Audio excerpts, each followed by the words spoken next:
হে everyone, আরো একটি নতুন মিনি ব্লগ নিয়ে চলে এলাম আপনাদের সাথে।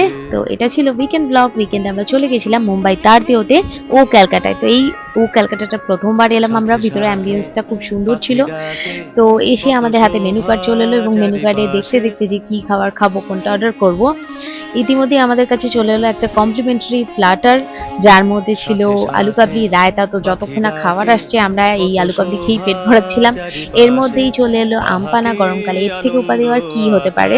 তো আমপানা খেতে খেতেই আমাদের কাছে চলে এলো। আমরা অর্ডার করেছিলাম নন ভেজ থালি। তো প্রথমে স্টার্টার দিয়ে গেল, যেখানে মোচার চপ, মুর্শিদাবাদি চিকেন ফ্রাই ছিল। তারপরে আমাদের থালি চলে এলো, যেখানে লুচি, ভাত, ছোলার ডাল, বেগুন ভাজা, আলু ভাজা, মাংস, চাটনি, পাতুরি, সমস্ত রকমের আইটেম ছিল এবং প্রত্যেক কটা খাবারই খুব সুস্বাদু ছিল। তো আমরা খুব এনজয় করে খাবারগুলো খেলাম। তারপর ডেজার্টে চলে এলো মিষ্টি দই, রসগোল্লা। খাবার খেয়ে বাইরে বেরিয়ে দেখলাম টানা রিক্সা, ওখানে উঠে পড়ে কিছু ছবি তুললাম। এইভাবে আজকে দিনটা কাটালাম। Thank you.